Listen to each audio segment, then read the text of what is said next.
Hello friends, welcome in EDU Mantra classes. Friends, आज मैं अपनी इस वीडियो में आप सभी को सीबीएसई हिंदी क्लास 10th की क्षितिज पुस्तक भाग 2 में नागार्जुन जी द्वारा रचित यह दंत्रित मुस्कान कविता के प्रश्नों का अभ्यास कराऊंगी। तो जैसा कि आप सभी को मालूम है कि नागार्जुन जी के द्वारा रचित दो कविताएं हैं। पहली कविता है यह दंत्रित मुस्कान और इनकी दूसरी कविता फसल है। तो पहले हम नागार्जुन जी के पहली कविता यह दंत्रित मुस्कान के प्रश्नों का अभ्यास कराऊंगी और पहली कविता के प्रश्नों के अभ्यास के बाद आपको इनकी दूसरी कविता फसल के प्रश्नों का अभ्यास अपनी अगली वीडियो में कराऊंगी। ठीक है, तो चलिए शुरू करती हूँ। और जैसा कि आप ये देखिए, जैसा कि आप स्क्रीन में देख रहे हैं, नागार्जुन जी की पहली कविता यह दंत्रित मुस्कान के प्रश्न दिए गए हैं और इसमें आपका पहला प्रश्न है, बच्चे की दंत्रित मुस्कान का कवि के मन पर क्या प्रभाव पड़ता है। तो यहाँ पर पहले आपको बता दूं कि दंत्रित मुस्कान का अर्थ है बच्चे का पहली बार दांत निकलना और बच्चे की दंत्रित मुस्कान का कवि के मन पर अत्यंत गहरा प्रभाव पड़ता है। कवि को बच्चे की दंत्रित मुस्कान बहुत ही मनमोहक लगती है। उन्हें यानी कवि को लगता है कि उस मुस्कान से उनके अंदर एक नए जीवन का संचार कर दिया गया है। कवि को लगता है कि वो उस बच्चे की सुंदरता को देखकर धन्य हो गए हैं, जिसके मुस्कान को देखकर एक मरे हुए व्यक्ति में भी जान डाल देती है। तो ये था यह दंत्रित मुस्कान कविता का पहले प्रश्न का उत्तर। और अब दूसरा प्रश्न देखती हूँ। दूसरा प्रश्न है, बच्चे की मुस्कान और एक बड़े व्यक्ति की मुस्कान में क्या अंतर है। तो इस प्रश्न के उत्तर में आपको बता दें कि बच्चे तथा बड़े व्यक्ति की मुस्कान में बहुत अंतर पाए जाते हैं।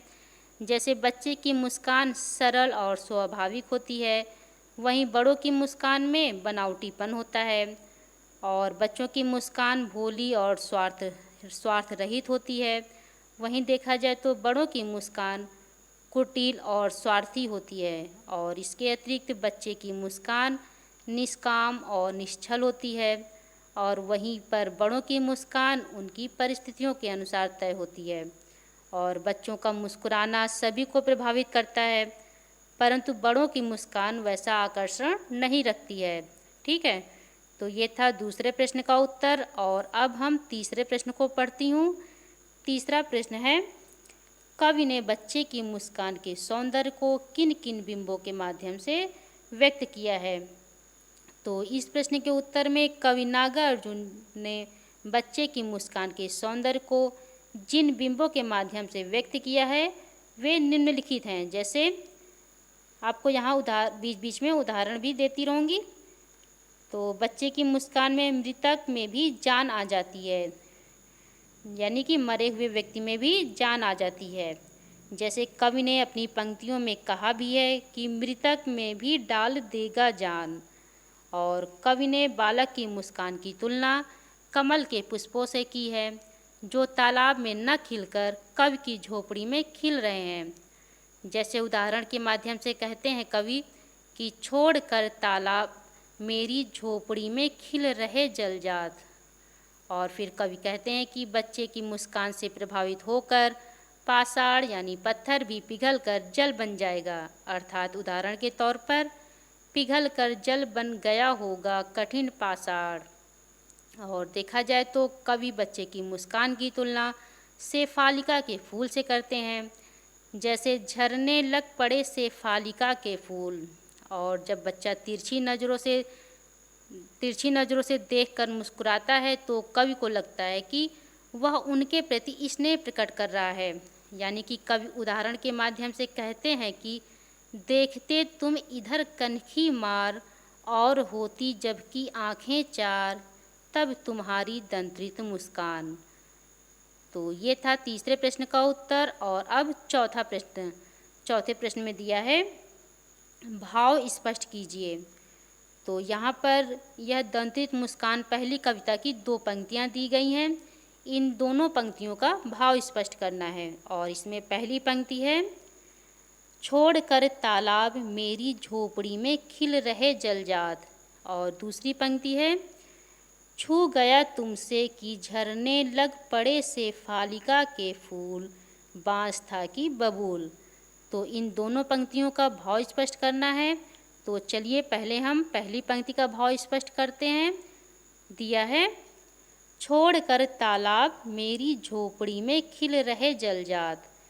तो इन पंक्तियों का भाव स्पष्ट करते हुए कवि ने यहाँ बच्चे की सुंदर मुस्कान की तुलना कमल के फूल से की है और कहते हैं कि बच्चे की हंसी को देखकर ऐसा लगता है मानो कमल के फूल अपना स्थान परिवर्तित कर तालाब के स्थान पर न खिलकर मेरी झोपड़ी में खिलने लगे हैं, यानी कि तालाब के स्थान को छोड़कर मेरी झोपड़ी के अंदर ही खिल रहे हैं। यानी कि बच्चे की मुस्कान देखने वाले का मन प्रसन्नता से भर जाता है, अर्थात उसके मन में ममता और उल्लास उत्पन्न हो जाता है।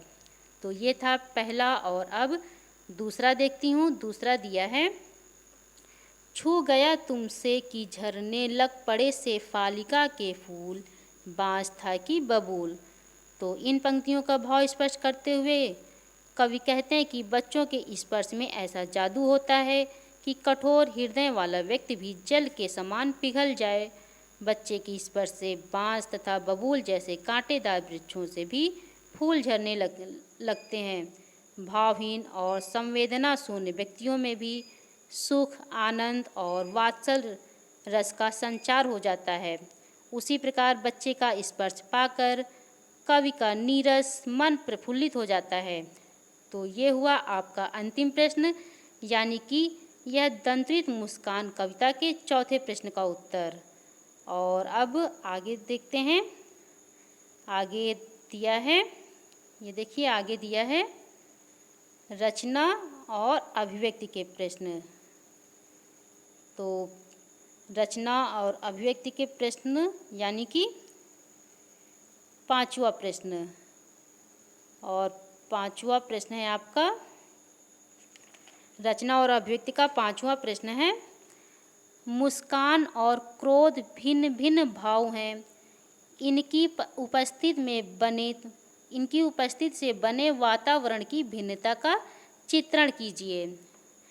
तो इस प्रश्न के उत्तर में जैसा कि मुस्कान और क्रोध मानव स्वभाव के दो अलग अलग रूप हैं और उनसे वातावरण भी प्रभावित होता है। तो यहाँ पर पहले हम मुस्कान के बारे में बता देती हूँ। जैसा कि मुस्कान अपने मन की प्रसन्नता को प्रकट करने का माध्यम है। व्यक्ति जब खुशी से मुस्कुराता है तो वातावरण में उल्लास भर जाता है और सामने वाले को भी खुशी अनुभव होती है और इससे अपनत्व की भावना उत्पन्न होती है। और अगर क्रोध की बात करें तो क्रोध मन की अप्रसन्नता और विरोध को प्रकट करने का माध्यम है। क्रोधी व्यक्ति की अप्रसन्नता से दूसरे भी अशांत हो जाते हैं। इससे हमारे साथ साथ दूसरे का भी नुकसान होता है। ठीक है, तो इस प्रश्न का यानी कि पांचवें प्रश्न का उत्तर भी आपका पूरा होता है। और अब छठे प्रश्न को देखती हूँ। और छठा प्रश्न है, दंत्रित मुस्कान से बच्चे की उम्र का अनुमान लगाइए और तर्क सहित उत्तर दीजिए। तो यहाँ पर इस प्रश्न का उत्तर होगा, जैसा कि आप में से कुछ लोग जानते भी होंगे कि बच्चों के दांत मुख्यतः 9 महीने से लेकर 1 साल में आने लगते हैं और कई बार इससे कम या अधिक समय भी लग जाया करता है। परंतु यदि आपके बुक में, जैसा कि आपकी बुक में एक चित्र आपको दिख रहा होगा, इस चित्र में अगर इस चित्र को देखकर कहें तो इस चित्र को देखकर यही अनुमान लगाया जा सकता है कि इस चित्र के माध्यम से एक माँ अपनी उंगलियों से मधुपर यानी कि अमृत का पान करा रही है। अतः बच्चे की आयु लगभग 1 वर्ष की लगती है और इस छोटे बच्चे ने अपनी निश्चल दंत्रित मुस्कान से सबका मन मोह लेता है। तो ये भी आपका प्रश्न पूरा होता है। और अब 7वें प्रश्न को पढ़ती हूँ। और 7वां प्रश्न है, बच्चे से कवि की मुलाकात का जो शब्द चित्र उपस्थित हुआ है उसे अपने शब्दों में लिखिए। तो यहाँ देखा जाए तो बच्चे से कवि की मुलाकात का जो शब्द चित्र उपस्थित हुआ है उससे हमें यही लगता है कि कवि और वह, यानी कि जैसा आप चित्र में देख रहे हैं, कवि और यह बच्चा दोनों एक दूसरे के लिए अपरिचित थे। इसी कारण बच्चा उन्हें यानी कवि को एकटक देखता ही रहता है।